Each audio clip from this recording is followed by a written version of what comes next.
আসসালামু আলাইকুম এভরিওয়ান, আমি মামুন বলছি চীনের ইয়াংজু বিশ্ববিদ্যালয় থেকে। তো আমি আজকে মূলত কথা বলবো যে চায়নাতে ইন্টারন্যাশনাল স্টুডেন্টদের প্রতি মাসে কি পরিমাণ খরচ হয় এই বিষয়ে। আপনারা কিন্তু অনেক সময় আমাকে কোশ্চেন করেন যে ভাই আসলে চায়নাতে কি পরিমাণ খরচ হয় প্রতি মাসে। তো আমি চেষ্টা করবো আজকে এই বিষয়ে আপনাদের বিস্তারিত কিছু বলার জন্য।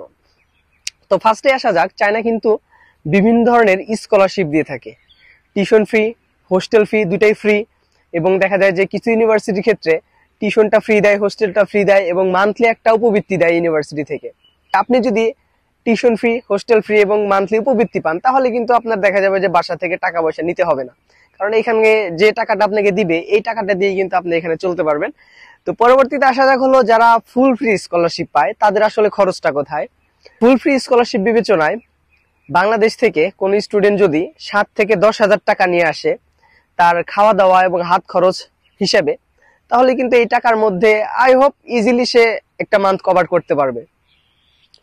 তারপরে আসা যাক, যারা আসলে শুধুমাত্র টিউশনটা ফ্রি পায়, তো তাদের ক্ষেত্রে কিন্তু দেখা যায় যে পার ইয়ার ইউনিভার্সিটিকে হোস্টেল ফি বাবদ একটা টাকা পে করতে হয়, এবং এই হোস্টেল ফিটা বাংলাদেশি টাকায় 20,000 টাকা থেকে শুরু করে বাংলাদেশি টাকায় দেখা যায় যে ইউনিভার্সিটি বেদে 60,000, 70,000, 80,000 টাকা পর্যন্ত হয়। তো এটা ডিপেন্ড করতেছে ইউনিভার্সিটির উপরে। তো এটা কিন্তু আপনাকে ইয়ারলি পে করতে হবে। এবং তার পাশাপাশি চায়নার মোটামুটি সব সিটিতেই আপনি যদি রান্না বান্না করে খান, তাহলে দেখা যাবে যে বাংলাদেশি টাকায় ওই 7 থেকে 10 হাজার টাকার মধ্যেই হয়ে যায়। কিছু সিটি ভিন্নতা আছে, যেমন আপনি যদি বেইজিং, সাংহাইয়ের কথা চিন্তা করেন, এই সিটিগুলো একটু এক্সপেন্সিভ। কিন্তু আই থিঙ্ক আপনি যদি অনলাইন থেকে কেনাকাটা করেন এবং নিজে রান্না করে খান, আপনি তাও এই 7 থেকে 10 হাজার টাকার মধ্যেই আপনার মান্থলি যে খাবার কস্ট এবং টুকটাক হাত খরচ এটা আপনি কভার করতে পারবেন। চায়নাতে কিন্তু পার্ট টাইম জব অ্যালাউ নাই। তো সেই ক্ষেত্রে চায়নাতে যারা পড়াশোনা করে বেশিরভাগ দেখা যায় যে বাসা থেকে টাকা আনে, অথবা বিভিন্ন স্টুডেন্ট আছে যারা কিন্তু বিজনেস করে এখানে। আপনারা সবাই হয়তো জানেন যে চায়না হলো বিজনেসের স্বর্গরাজ্য। তো এইখানে এসে কিন্তু দেখা যায় যে বিভিন্ন চাইনিজ প্রোডাক্ট নিয়ে বা ইউজড ফোন, ল্যাপটপ, এইগুলা অ্যাক্সেসরিজ আইটেম নিয়ে কিন্তু বিজনেস করে। এবং অনেক স্টুডেন্ট আছে আমার দেখা মতে যারা এই বিজনেস গুলা করে ভালো পরিমাণ অঙ্কের একটা টাকা ইনকাম করছে, যেটা থেকে সে নিজে চায়নাতে চলাফেরা করতে পারতেছে, এবং পাশাপাশি অনেক স্টুডেন্ট আছে যারা তাদের ফ্যামিলিকেও সাপোর্ট দিতে পারতেছে। তো বিজনেস যেহেতু একটা কঠিন বিষয়, তো আমি আপনাদের সাজেস্ট করবো যে এইটার উপর ডিপেন্ড করে অবশ্যই চায়না আসা উচিত না।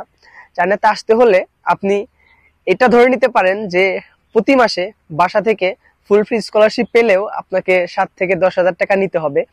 এবং এখানে আসার পর ইয়ারলি একটা কস্ট থাকে। ইয়ারলি কস্টটা হলো যে আপনার এখানে হেলথ ইন্স্যুরেন্স করতে হয়, এখানে আপনার ভিসাটা প্রতি বছর রিনিউ করতে হয়। তো এই বিষয়গুলো বাবদ দেখা যায় বাংলাদেশি টাকায় আপনার 20 থেকে 25 হাজার টাকা লাগে, এটা পার ইয়ার। এটা যারা টাইপ এ পাবে, তারা টাইপ বি পাবে, টাইপ সি পাবে, সবার জন্য এটা সমান। তো কিছু ইউনিভার্সিটিতে ইন্স্যুরেন্স ফি একটু বেশি, কিছু ইউনিভার্সিটিতে ইন্স্যুরেন্স ফি একটু কম। তো এই কম বেশি মিলিয়ে দেখা যায় যে 20 থেকে 25 হাজার টাকার মতোই কিন্তু পার ইয়ার আপনার এই ইন্স্যুরেন্স এবং ভিসা রিনিউ বাবদ টাকাটা লাগে। তো এটা হলো মেইনলি চায়নাতে পড়াশোনার কস্ট।